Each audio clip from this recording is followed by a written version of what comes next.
another late night edition. I am your host, Noah Love, and this morning we will be discussing college football and NFL. NFL, my week, what is it now? 8. Break down the Monday night game. I'll give you my prediction on that, and we will speed run through some college football. Let's see what week it is here. Week 9, and we will because I have a lot of things to say, and we will preview week 10. I know the NBA started, but late night, don't have a lot of thoughts yet.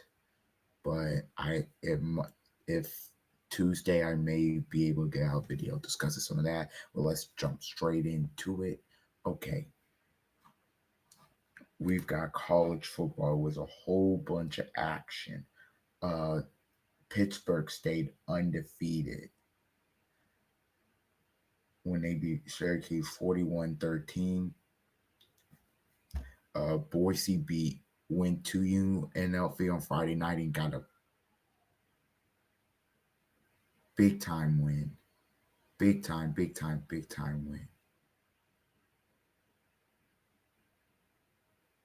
at UNLV. Uh, Ashton Genty, Heisman, he ran for 128. Boise, really dangerous. Oregon destroyed Illinois 38-9. You're seeing that. Penn State got out of Madison, Wisconsin with a dub 28-13. They had their backup quarterback come in and play very well. Nebraska almost upset against Ohio State. Ohio State but skates. They have a big game against Penn State this upcoming week, which we will talk about. Texas survives Vandy 27-24. Miami destroys Florida State 36-14. No shock. Texas A&M and LSU, which is the game we will talk about a lot. Texas A&M wins 38-23. BYU stays undefeated at 30.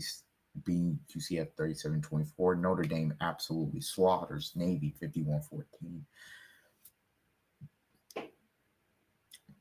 Washington at Indiana. Indiana, the Hoosiers win 31-17 with their backup quarterback, number 13. Should they be in the playoff? I think they should. We'll talk about that. Missouri gets blasted by Alabama 34-0. Is Bama back? I don't think so. I think Bama just played back. Kansas State survives Kansas 29-27, making the Big 12 interesting. Ole Miss beats Oklahoma. Yeah. SMU survives Duke in overtime when they turn the ball over 6 times, 28-27. Also, should have been a PI at the end of the game, but we'll go over that. And Colorado was able to get a win against Cincinnati, 34-23. Now, some of the big games that we look at. If I'm gonna go to this. Honestly, I have the most thoughts on this. So I'm gonna go to this first. The Texas A&M LSU game, and I'm gonna share my screen so y'all can see some of these stats. Game. It was 17-7 at a point. Now I know people are you gonna be like, people are gonna be like, well, LSU dominated. They Nussmeyer, you see 25 for 53 picks. Look at that. That's hideous. Look at that. I'm highlighting it. That's hideous. If I can. That just entire run game box score is hideous. You're 23 for 24, 1 yard per carry. You could throw. Nussmeyer had 3 picks, but you were throwing the ball all around the lot. But to preserve a lead, I mean, you need a run game and 3 picks in the second half for Nussmeyer. Not going to do it. Connor Weigman was awful, 6 of 18, 64 yards, 3. But you're thinking Marshall Reed, he only threw 2 passes for 70 yards, which that's already better. It wasn't even that. It was that, and he comes in and scores 3 touchdowns on the ground with his legs. They ran the ball for 242. Defensively, Texas A&M was incredible. When Nussmeyer, if y'all were watching the game, when he threw that first pick, I want to see if I can find it here. But when he threw, I don't think I can find it. I'm trying to find the first pick here that really changed the game. I hopefully they have the Marcel Reed. It's Marcel Reed Rush. You got the tickets? Vivid Seats has legit tickets for legit fans. From concerts the game to sports and everything in between. Vivid Seats makes scoring great deals on great seats. Fast, easy, and reliable. When it's something you can't miss, Vivid Seats doesn't miss. With the only ticket company in the game that rewards you for buying. And Vivid Seats, official ticketing partner of ESPN. They choked this one away. This was they cooled off in that department. Okay, so lately to analyze this, 4 of 10 to analyze the formation, we've got 2x2, we got doubles, we've got a back in the backfield.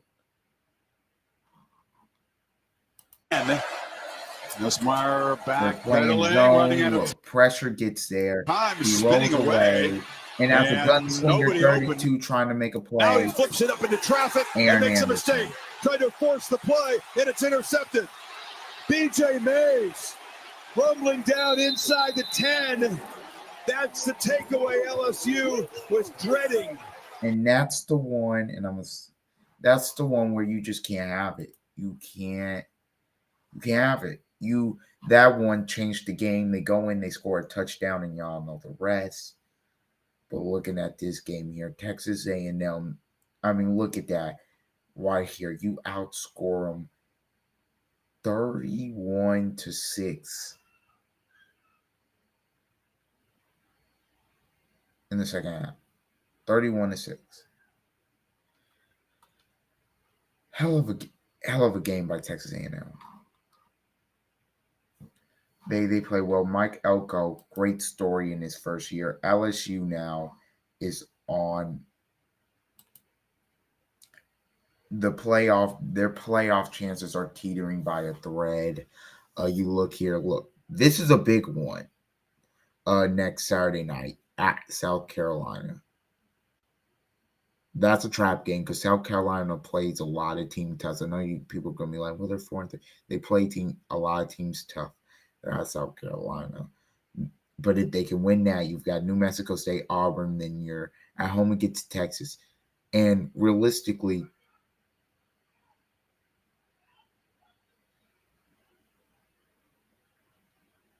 Texas A&M is going to be playing for a playoff spot.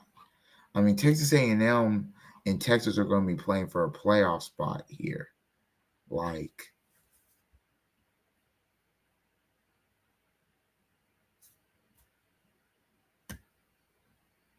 a play, like, I want y'all to think about that. That game could be decided who goes to the SEC title game and who plays for a play and who gets in the playoff spot. If they both have one loss, obviously. But even if Texas A&M has 2 losses, that's a huge game. Texas A&M's 5-0 in the SEC. If I can find the standings here real quick. If I can go to the standings. Yes. You look over here to your right. It's right now will be A&M in Georgia and Atlanta. Obviously, Georgia, even though Texas have 1 loss, obviously Georgia beat Texas. Tennessee, you see LSU's not out of it. They have the 1 loss, but Bama 2 losses. It's kind of tough to get in there. It would have to be a lot of chaos for that to happen. But A&M, that's a big time win at home against a very good LSU team who in the second half they self-destructed.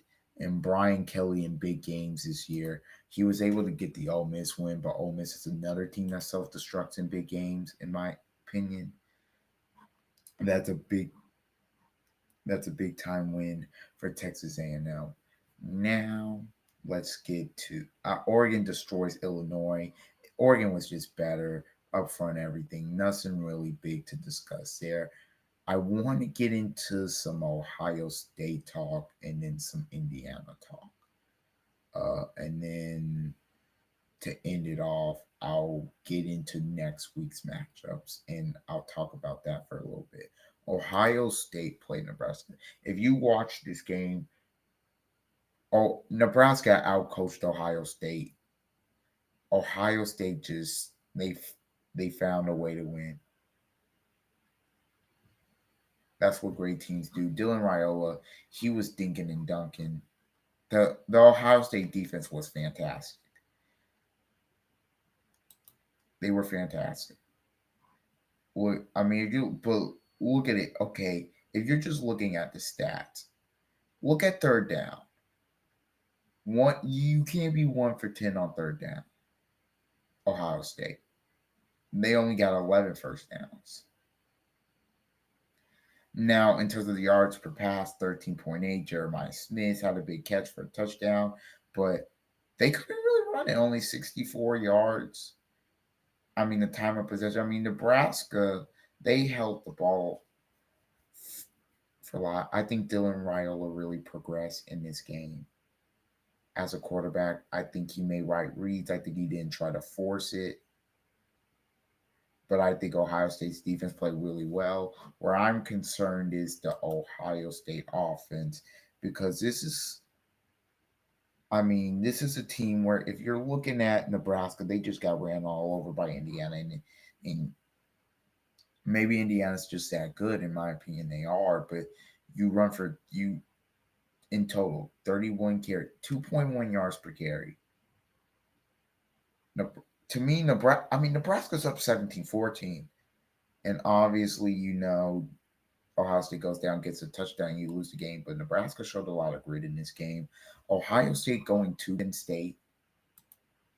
I don't know what hours thing is, but at Penn State, if Ohio State plays like this, they're going to lose.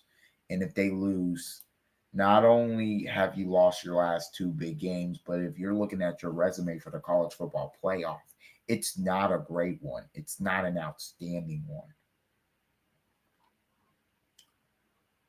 So Ohio State, it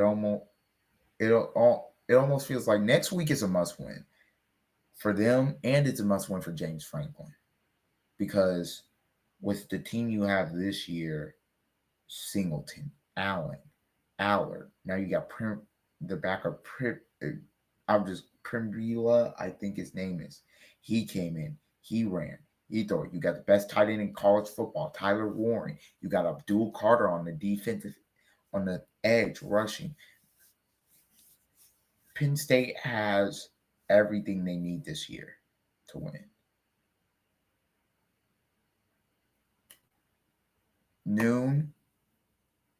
November next week. Can they get it done? Will they get it done? Time will tell. We'll see. Let's go to Indiana, though. This is the best feel-good story of the year. Indiana. You see their schedule. They've blown out everybody they've played. They win 31-17 over Washington. Watching this game, College Game Day was there, by the way, at Indiana. They get the full Saturday game day treatment for the first time.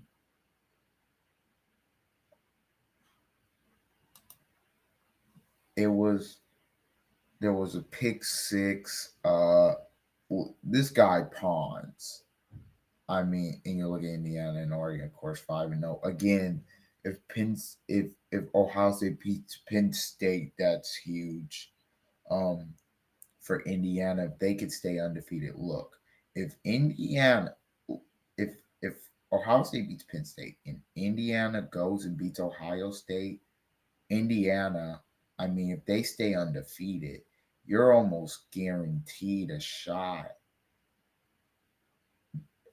at the Big Ten title. Obviously they have to win 2 more games before that massive showdown in Columbus. But Indiana here, they're looking very good. If they go on the road and beat Ohio State, wow. But they got to obviously beat Michigan State next week. Let's talk about this game. Not the cleanest game, obviously, that Indiana's played this year. They had a backup Taven Jackson. It showed. Will Rogers threw 2 picks, and that's really, I mean, to Pons. Pons pick 6 in the beginning was great, and the atmosphere was incredible. Uh, Indiana just played well on both sides of the ball. They can really suffocate you defensively. And I like what Coach Sig did. He said, you know what, the passing game, we're not passing it effectively, but we are going to run down the throats of Washington. We're going to run the football. And that's what they did in the second half. Justin Ellison, you saw 29 carries, 123 and a touchdown. But when you look at Indiana's run game, they have backs. I mean, you look at Ellison, Watt, and Black, and I know Taven ran for a little bit. I know Rourke, if he's back in, he's not running. You're not really running those read options. But your O line so good up. You're so good up front on both sides of the ball. You're gonna win a lot of games, and your skilled players. I mean, I know Sirach didn't have his best game. Yeah, he was one reception for 12 yards, but with Curtis Rourke in there, I think that changes. Indiana, I mean, next week they go to Michigan State, and I know Michigan State's a better team than they were last year, but wow, they put them on Peacock at 3:30. Oh boy. But if Indiana can go to Michigan State and win that and win that game, now you're facing a Michigan team who doesn't have a great quarterback. Indiana's looking good for the CFP right now. I mean, 4 games left. All you have to do is go 3-1 in these games. Heck, they can go 4-0, but all you have to do is go 3-1. No way. I don't see a one-loss Indiana team getting left out. I just can't see it. Like, it would be robbery if it happened. And especially with the way they beat teams. I mean, I know people will say, oh, well, who have they played? Who have they played? You play who's on your schedule. They didn't make the schedule. And you beat down your opponents. And they've won every game by double digits, still haven't trailed. And that's what you do. So, again, and I think Nebraska is still pretty decent, and they almost beat Ohio State, and Indiana thumped them. So again, I really like this IU team, and I would love to see them play in Indy for the first time. Missouri at Bama. Look, nothing. Missouri, they're not playing well at all. Bama, are they back? No. Bama, I don't think they're back. Their playoff hopes are hinging. They're hinging because you lost. It's bad enough you lost at Vanderbilt, and I know Vanderbilt's better. You lost at Tennessee, and then you struggle against South Carolina. Look, this game in 2 weeks, it's big. This is it, because this is a playoff elimination game for everybody. Just to let them know, this is a playoff elimination game right here. Especially with LSU lost. Like, it's bad. I want to see what Paul Feinbaum has to say. Actually, nah. But yeah, it's a win in. It's a win. Bama, they're giving them a good chance to win. Look, I'm not saying if you win, you're in, but if you lose, you're out of it with the way college football's going this year. And with the amount of teams that are undefeated and have one loss, it's just tough. There will be if you're a 10-2 SEC team, you have a good chance to go. But yeah, they're gonna need to win that game. To me, Alabama.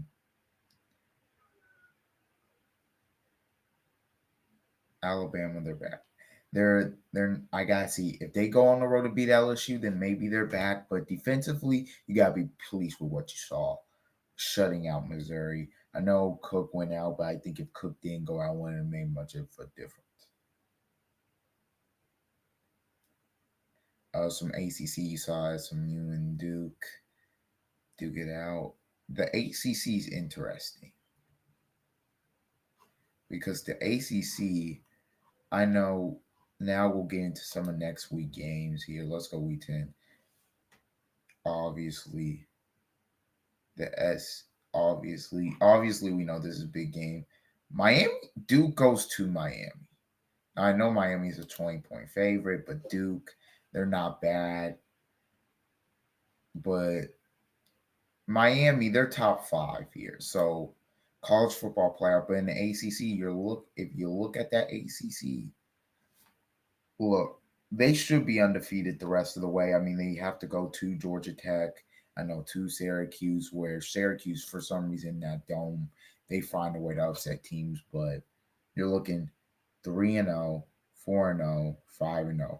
Now, Clemson and Pitt play each other, and SMU and Pitt play each other. So it's going to be interesting to see. I think SMU and Pitt.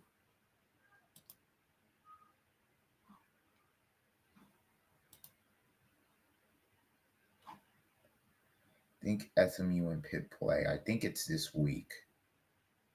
I believe it is. Holy computer, so slow. I'm so sorry, guys. It's this week on ACC Network in Dallas, Texas. 7.5. I feel like that's disrespecting Pitt and how good they are. But that game, it's so huge in terms of ACC. Now Clemson plays Louisville. Louisville's obviously no slouch. They're a tough team, but that's a big game. Right here, that's a massive game because the losers most likely out of the ACC title race was a couple ago. It would need to be some madness that needed to happen for both teams to get in. Obviously, some of the games next week. Iowa State, they're back in action. Texas Tech, no slouch. But Iowa State, their path to the Big 12 title game, you just got to win the Big 30 game. What's funny enough, I could see Michigan actually somehow winning this game. I just think Michigan against Oregon. I mean, Michigan, they come to play. Oregon's going to the big house. I think Michigan, if they get a passing game, if they just need Davis Warren and Co to play well for one game, I think they could find a way and win that game on. Obviously, Michigan's only problem is quarterback. They're good defensively up front. They can run it. That's their only issue. But it could be one of those weird games that I could see Michigan somehow stealing there. Minnesota, Illinois, obviously. Illinois just coming off the loss. Minnesota's playing really well at the moment, so we'll see. And obviously the big game here, 12 p.m., Fox, Ohio State, Penn State. Biggest game of the year for both. And it's going to have big-time bearing on the Big Ten championship game going. And obviously, IU. I mean, they play at Michigan State. So if you're a Big Ten fan all day, but I'll get into more in-depth into these matchups during the week. Just to see, because you can't. I'm about to switch over to the NFL, but yeah, college football never disappoints. How about Colorado being ranked this week 23rd? Mizzou still being 25th, an absolute joke. But that is what it is. Let me review some NFL. The NFL was crazy today. Or yesterday, because it is early in the morning. This isn't coming out, by the way, till like early Monday morning. After I get off of class, I'll edit it and get it out. But yeah, you see, here's some of these scores. Cincy and Pitt and Philly. Cincy put up a good fight, but Philadelphia, I think they found the winning formula for them. I think they found the winning formula. We're going to play great defense. We're going to get after you. We're going to run the football. We're going to take shots to A.J. Brown, Devontae Smith. We're going to use our time. Like, the Bengals have now won a home game this year. Philly, I know there was a lot of talk about them at 2-2, but they've won 3 in a row. And obviously the Commanders, who we'll get into in a minute, they're obviously in the division. They're up in the division. It's just a magical year for them right now. But look, they have the Jags and Cowboys. Like, they'll probably be 7-2, and then that's a big one against Washington. That is huge. Now, their schedule doesn't get easy after Dallas. You see Washington at home, at the Rams, at Baltimore. Then Panthers break. But then you're versing the Steelers is at Washington again, and then Dallas. Dallas is cooked damn near. But yeah, if I'm Philly, I'm encouraged. They looked good today. They look like a Super Bowl contending team. It doesn't. People have in this. I know people talk about, oh well, they only beat the Browns by 4. By the way, we will get into the Browns and Jameis Winston. You see Thursday night. The Rams, that NFC West is wide open, and I can see the Rams getting back healthy. I can see them taking that. I mean, Arizona's in first right now because they're 2-0 in the division. They had a great win today against the Dolphins, where Trey McBride, Marv, and Kyler Murray were absolutely sensational. Miami now drops to 2-5, and it seems like they're cooked. But Jeff, great win for Philly. I think Philly did a great job of getting after Burrow. I think that big stop on 4th and 1 when it was 24-17 kind of sealed it. The Eagles won a big one. Now Cleveland and Baltimore.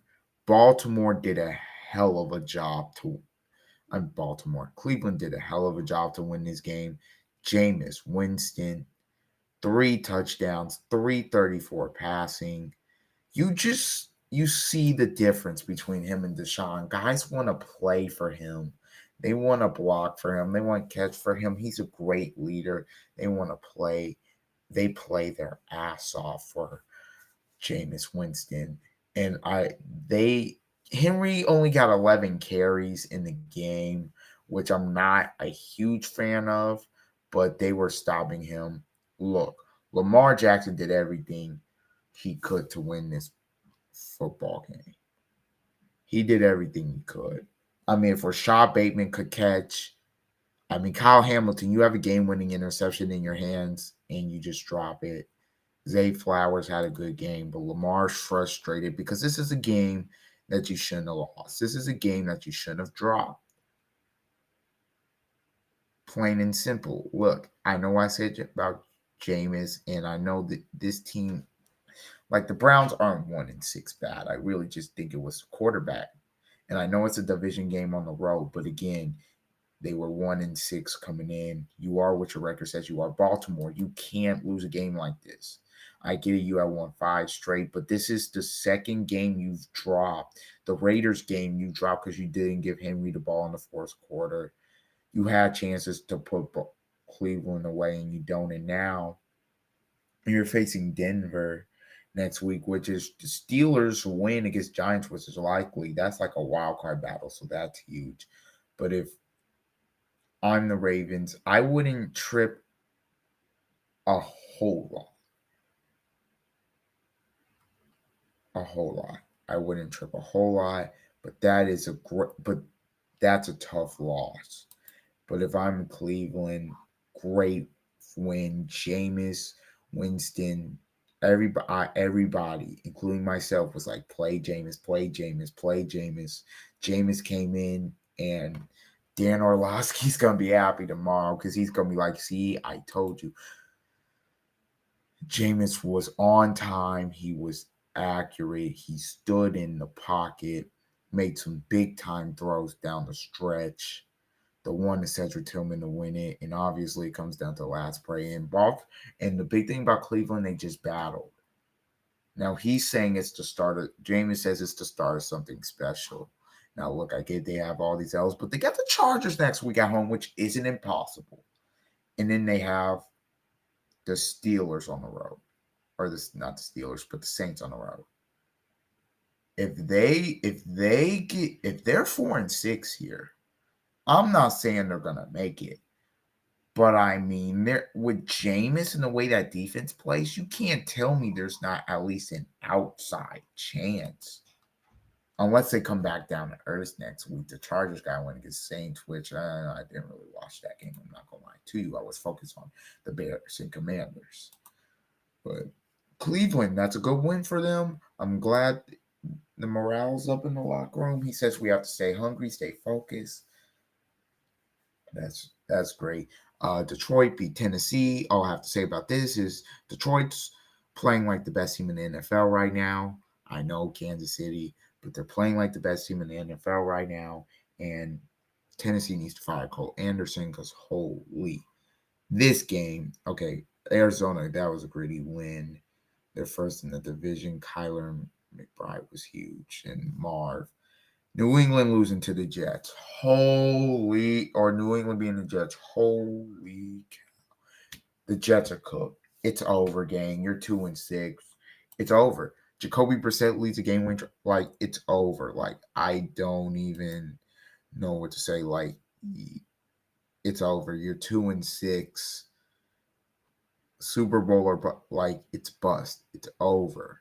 You just lost. You're the last in their division. Congratulations, Buffalo Bills. This is it's the fourth or is it the fifth year in a row? You've got this. Think of the Bills have this division locked up before Halloween.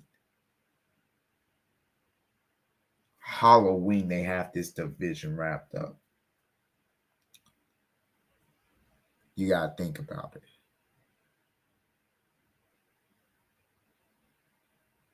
Holy. And especially the way they beat Seattle today, 31-10. Josh Allen's playing great. That team is rolling. Buffalo is rolling right now. I know they had the two stumbles at Baltimore, okay, at Houston, I get it, but you beat the Jets for first place, and then you beat Tennessee. You get Amari Cooper. You're rolling. Your defense is playing well. You have your upcoming schedule is tough. Dolphins, you should win that one. At Colts,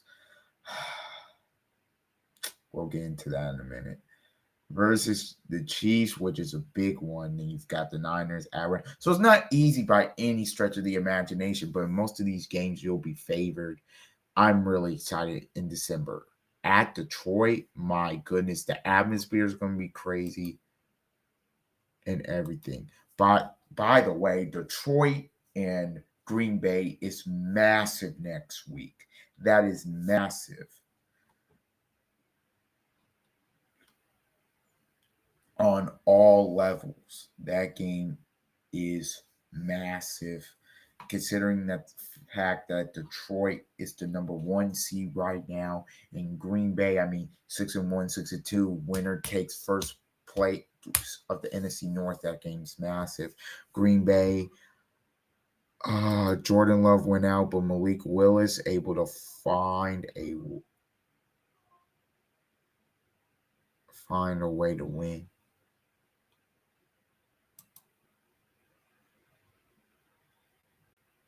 Jacksonville tried to come back late and make it a game. The last two teams of the AFC South atrocious. Josh Jacobs 25 for 127. That's why you get him. That's why you get him for games like this. The Packers are 6-2. Now the Jacks fall to 2-6. Their season's over.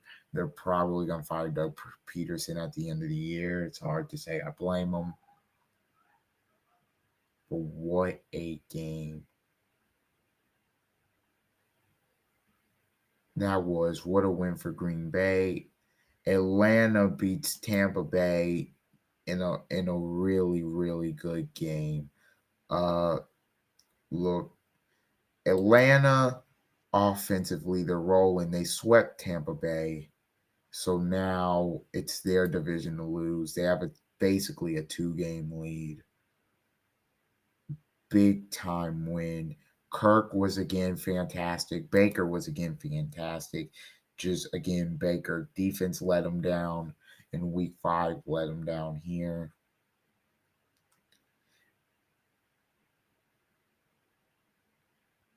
Kate Auden was really good. Look, when you have no Chris Godwin and Mike Evans, it's gonna be tough. But to still throw for 330 like he did, yeah, it kills him that he doesn't have a consistent running game. That's really what kills him. They had a chance at the end, but the Hail Mary gets knocked down. Atlanta's 5-3. They play Dallas next week. Atlanta with all those weapons and with Kirk Cousins playing as well as he has. Watch out for Atlanta in the NFC. Watch out for them.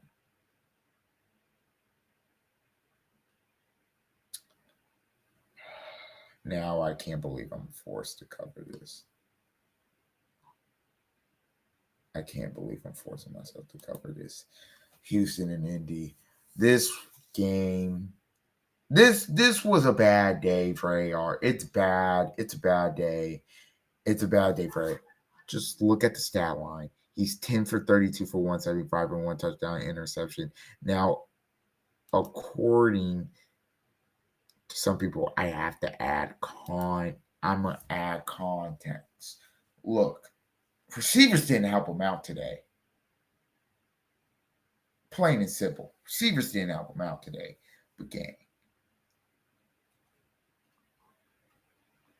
Receivers did not help him out today.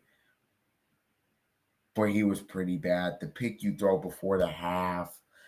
Don't Shane just he's struggling. Take it in. The Colts defense played their butts off in the second half. And in the first half, I mean, I feel I'm standing by they only gave up 16 because that last touchdown before that's not on them. To me, if Joe Flacco is in, they win this game. They just do. They do. Richardson, and then Richardson comes out the game, right, for a play, obviously. I'm thinking he's hurt. He goes up to the post game presser. He says, "I'm tired. I was tired. Not gonna lie. You tapped out of the game because you were tired. That makes me think you don't want to compete. That makes me think you don't want to compete." And there's been this divide between the fan base saying Richardson or Flacco. Look, I get Richardson. Houston, good win, right? Houston, y'all are 6-2. Y'all have problems up front, so we don't want to neglect those. But y'all are 6-2. Y'all gonna win this division unless y'all somehow choke, because you essentially have a 3-game lead on the Colts. The Colts, they travel to Minnesota Sunday night. That's not gonna be an easy game. But I really want to get into this because if you want to make the playoffs, even as a wild card, because it's still right there, I think you go to Joe. If you care about the development of your young quarterback, you stay with AR. Because to me, there's no way you're a playoff team with AR. I just don't see it unless AR magically overnight becomes this good, accurate quarterback. But we know that's not going to happen. You think the Houston defense was bad. You go to Minnesota next week. Well, Stafford just cooked them. Yeah, that's Matt Stafford, who's accurate and have Cup in the cool. And look, Josh Downs and Jonathan Taylor came to play. To me, if I'm the Colts, that O-line, you need to pass protect better. But next week, run the ball 35 times against Minnesota. See what you can do. AR, I mean, what Stroud does is he avoids the disastrous play. He didn't put the ball in harm's way today. He didn't put the ball in harm's way. Richardson did, and it cost him. He'll lose by 3. Now, that Alec Pierce PI was horrendous. I think that was bad because they call PI, but Pittman, I mean, they're both running routes. It's just accidental. They run into each other. It's not pick. Play. The down by contact. I know a lot of Colts fans. That's a good call. That is the right call. I don't even know how they got it.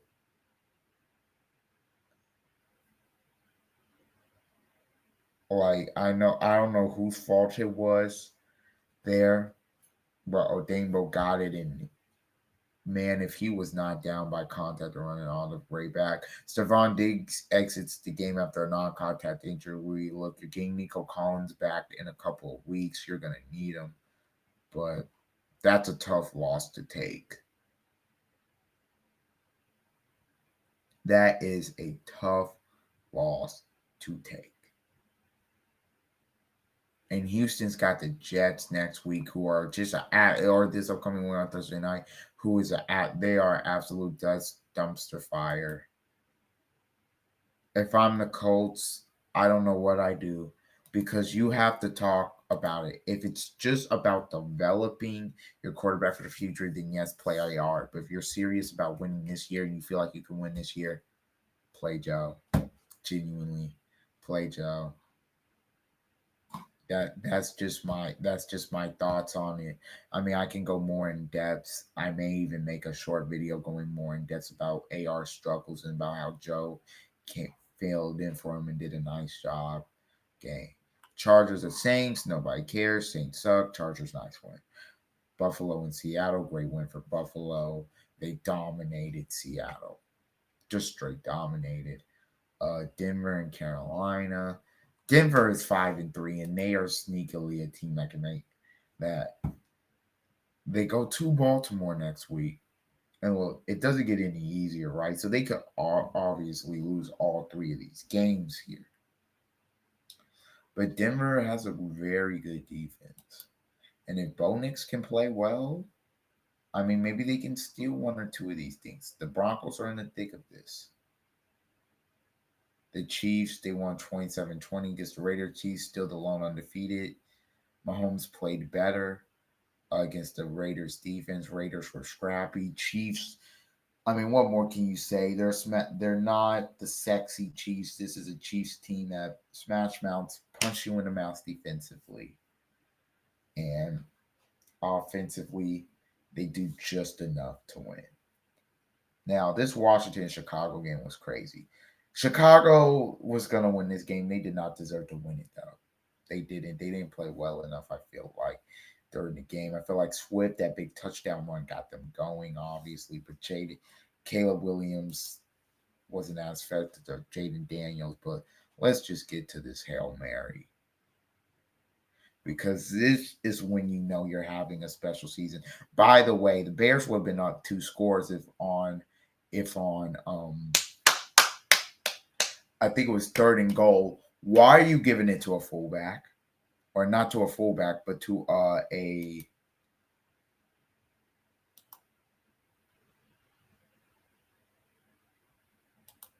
not to a fullback, but to your guard. I think it's their guard or their. You got the tickets? And now Vivid Seats, the only ticket company in the game that rewards you for buying. Go to Arizona from concerts to sports and everything in between. Back-to-back games, so don't act like that's easy. Vivid Seats, official ticketing partner of ESPN. Like, why? This is the play I'm talking about. Why?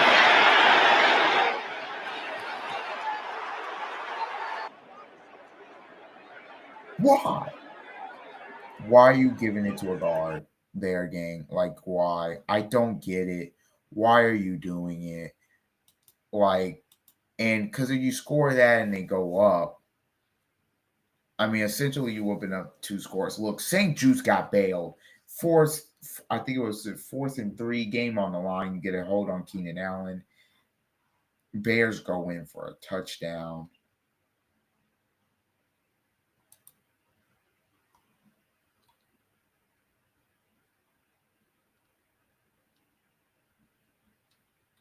But let's get to this Hail Mary. Man, this was insane. Tyreek Stevenson was taunting the fans and then was the one to tip it to Noah Brown on a Hail Mary. The Commanders are having a magical season.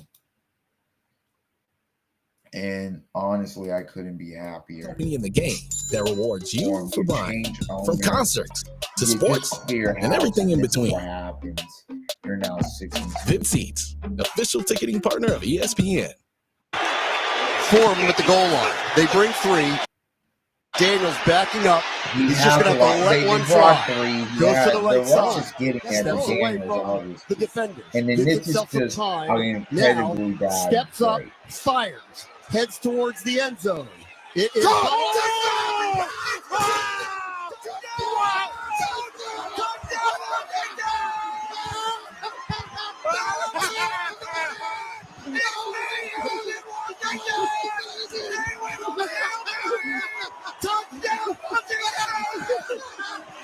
like, it's insane. Like, gang, look at Tyreek Stevenson here. He's the one. He wasn't aware, and he's the one that tapped it to Noah Brown. That's like his grand slam in the first inning of the World Series. Yes, go, baby. And now Washington, look. I know it's a stretch, but Washington now with this win, you're thinking. I know a lot of fans think, oh man, this is a game we really let get away. Now this puts us back in the division, and then that happens. Look, Washington is the number 2 seed right now. Washington can have 2, or depending on what Detroit does, it could be home field advantage if they keep this sort of pace up. I mean, it's unbelievable.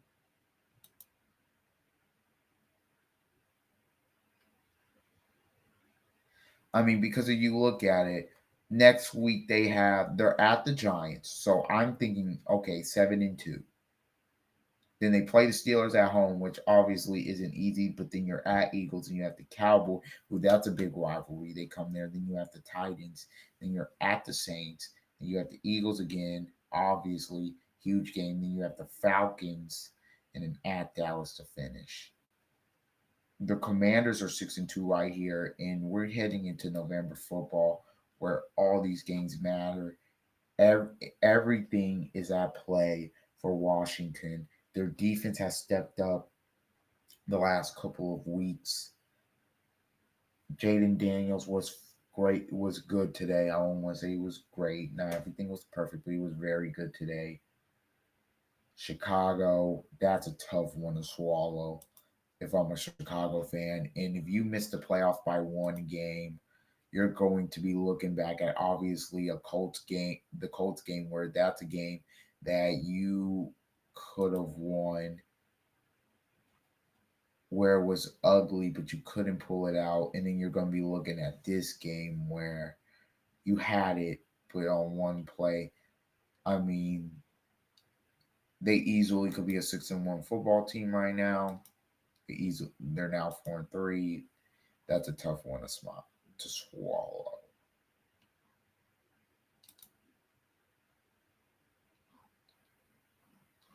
Now, for the last game of the day, we're going to get into Sunday night. The Niners and the Cowboys. The Cowboys were up in this game. The Cowboys were up.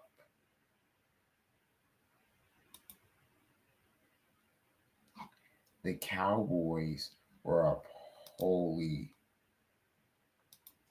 cow. The Cowboys were up 10-3. Then they just got bow race. And again, Dallas tried to come back late. CeeDee Lamb had a nice game, but Dak threw 2 picks. It cost them. And now the San Francisco's not dead in that playoff race. ESPN bet, no.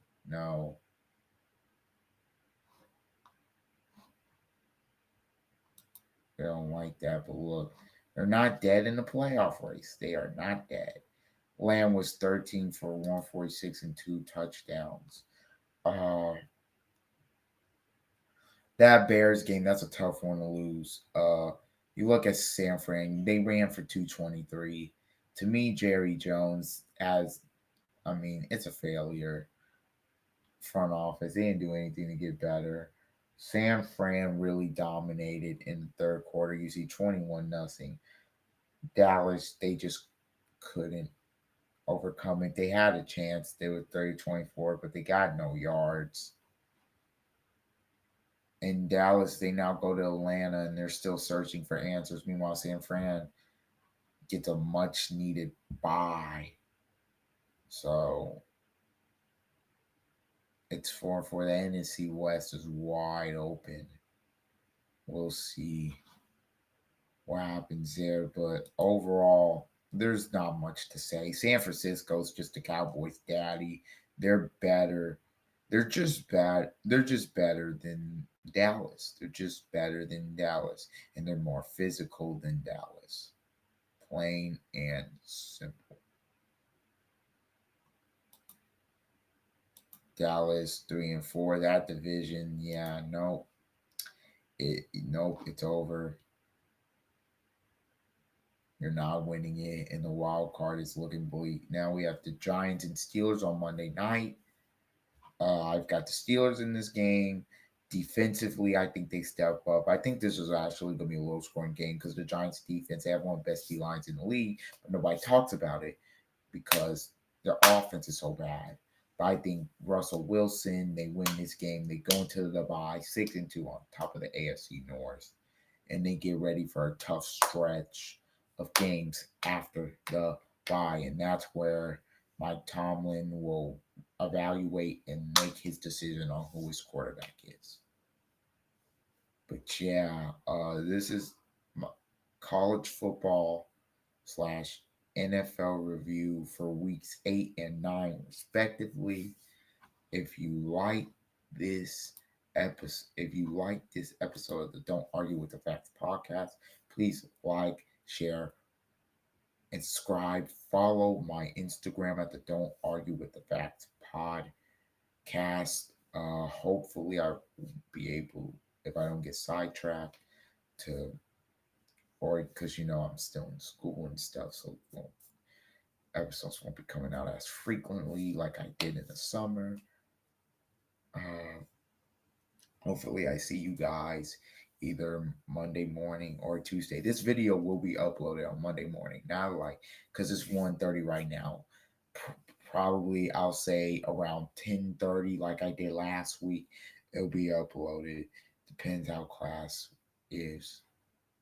But that's gonna do it.